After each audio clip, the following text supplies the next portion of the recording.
नमस्कार, FM news देख रहे हैं आप और मैं हूं आपके साथ सोहन सिंह।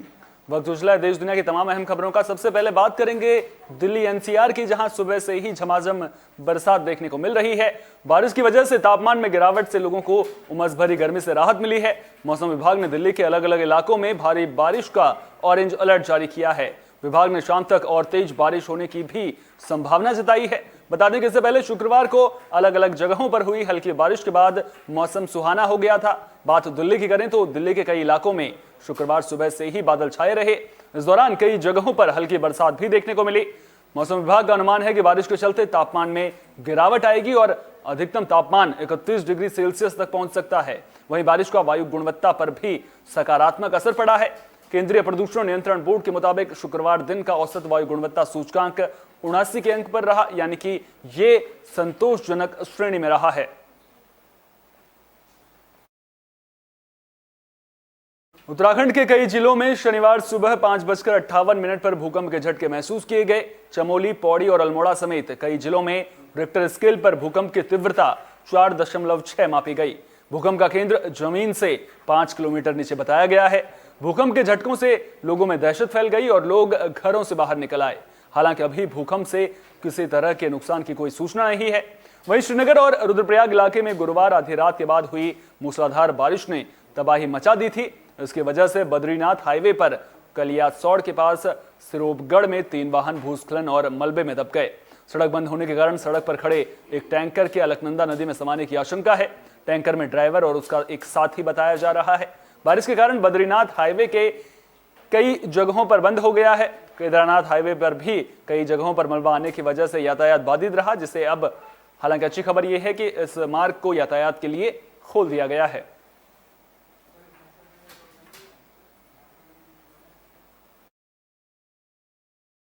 ग्यारह सितंबर यानी आज की तारीख अमेरिकी इतिहास में काले पन्ने के रूप में दर्ज है।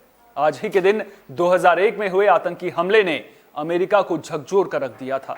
दुनिया के सबसे बड़े आतंकी हमले में 3000 के करीब लोगों की मौत हो गई थी और तत्कालीन अमेरिकी राष्ट्रपति जॉर्ज बुश ने इस दिन को अमेरिकी इतिहास का सबसे काला दिन करार दिया था।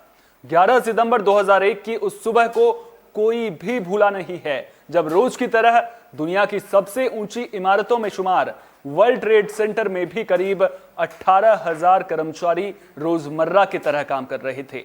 लेकिन सुबह 8:46 पर हुए आतंकी हमले से वर्ल्ड ट्रेड सेंटर दहल उठा।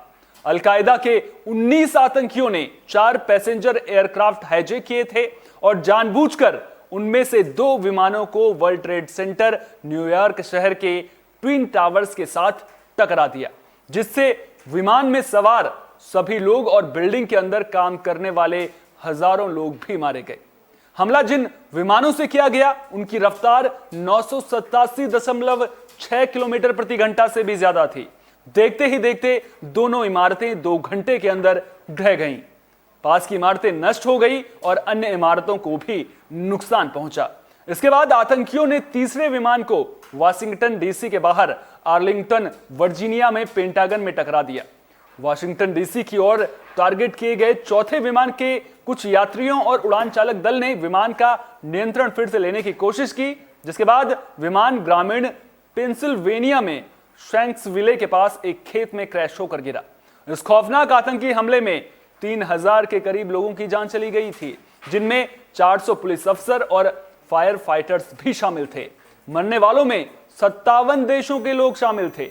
पूरी इमारत करीब 2 घंटे में मलबे में तब्दील हो गई थी। मारे गए लोगों में केवल 291 शव ही ऐसे थे जिनकी ठीक से पहचान की जा सके। इस हमले के बाद भारतीय व्यापारियों ने हजारों टन मलबे को करीब 23 करोड़ रुपए में खरीद लिया था। इसमें से निकले लोहा और स्टील को रिसाइकिल कर नई इमारतों में इस्तेमाल किया गया था। इस दर्दनाक हमले के पीछे अलकायदा प्रमुख ओसामा बिन लादेन का हाथ था। फिर अमेरिका ने बदले की कार्रवाई करते हुए 2 मई 2011 को पाकिस्तान के एबटाबाद में ओसामा को मार गिराया था। हालांकि इसमें पूरे 10 साल लग गए। 13 सालों के बाद वहीं नई इमारत काम करने के लिए खोल दी गई। पेंटागन को हुए नुकसान के 1 साल के अंदर साफ कर दिया गया और उसकी मरम्मत कर दी गई। बिल्डिंग के बगल में पेंटागन स्मारक बनाया गया। वर्ल्ड ट्रेड सेंटर की ध्वस्त इमारतों की जगह ग्राउंड जीरो पर बनी नई इमारत 104 मंजिल की है। यह इमारत न्यूयॉर्क या मैनहट्टन ही नहीं बल्कि अमेरिका की सबसे ऊंची इमारतों में शुमार है।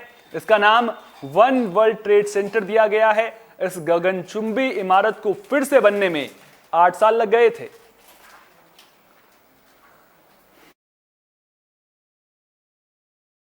तो आज का दिन अमेरिकी इतिहास के काले दिनों में शुमार है। वहीं दूसरी ओर खबरें थी कि तालिबान आज के दिन अमेरिका के पुराने जख्म को कुरेद सकता है, लेकिन अब तालिबान ने अपना इरादा बदल दिया है। रिपोर्ट की माने तो तालिबान ने 9/11 हमले की 20वीं बरसी पर सरकार के शपथ ग्रहण समारोह को रद्द कर दिया है। अफगान सरकार के सांस्कृतिक आयोग के सदस्य इनामुल्लाह समांगानी ने ट्विटर पर कहा कि नई अफगान सरकार का शपथ ग्रहण समारोह कुछ दिनों पहले रद्द कर दिया गया था। तालिबान ने सरकार गठन से पहले चीन, तुर्की, पाकिस्तान, ईरान, कतर और भारत जैसे पड़ोसी देशों के साथ ही अमेरिका को भी शपथ ग्रहण में शामिल होने का न्योता दिया है। तालिबान ने यह कदम ऐसे वक्त पर उठाया है जब अधिकतर देशों ने कह दिया है कि वे तालिबान को मान्यता देने में जल्दबाजी नहीं करेंगे। 2 बार टालने के बाद तालिबान ने बीते मंगलवार को अंतरिम सरकार के गठन का फैसला किया था। हालांकि रूस ने तालिबान के निमंत्रण को ठुकरा दिया है और कहा है कि वो शपथ ग्रहण समारोह में शामिल नहीं होगा। 20 साल पहले 2001 में अलकायदा के आतंकवादियों ने अमेरिका पर अब तक का सबसे भयानक हमला किया था। विमानों को हाईजैक करके आतंकवादियों ने वर्ल्ड ट्रेड सेंटर के ट्विन टावर और पेंटागन मुख्यालय से टकरा दिया था, जिसमें 3000 के करीब लोगों की मौत हो गई थी।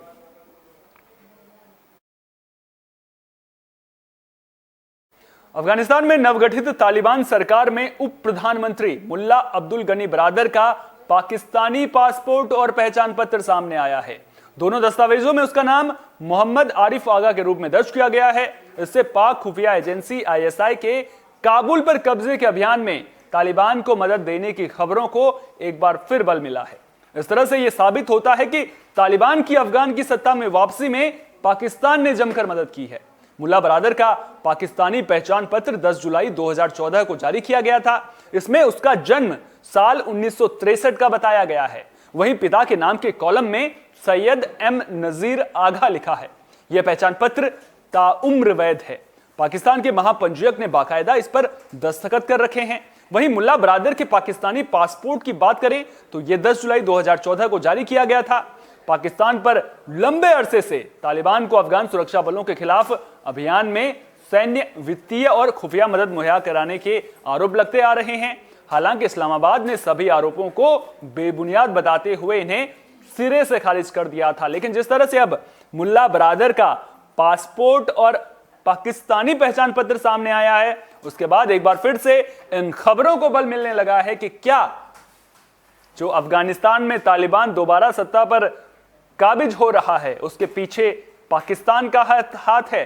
क्योंकि पूरी दुनिया जानती है कि पाकिस्तान में भी आतंकवादियों को पनाह मिलती रही है। तो जब अमेरिका ने अफगानिस्तान से तालिबान को खदेड़ा था साल 2001 में, तो उसके बाद क्या पाकिस्तान ने इन्हें शरण दी है, यह भी अपने आप में बड़ा सवाल है। इस बुलेटिन में मेरे साथ इतना ही। देश दुनिया की तमाम अहम खबरों के लिए आप देखते रहे FM न्यूज। मुझे दीजिए इजाजत। नमस्कार।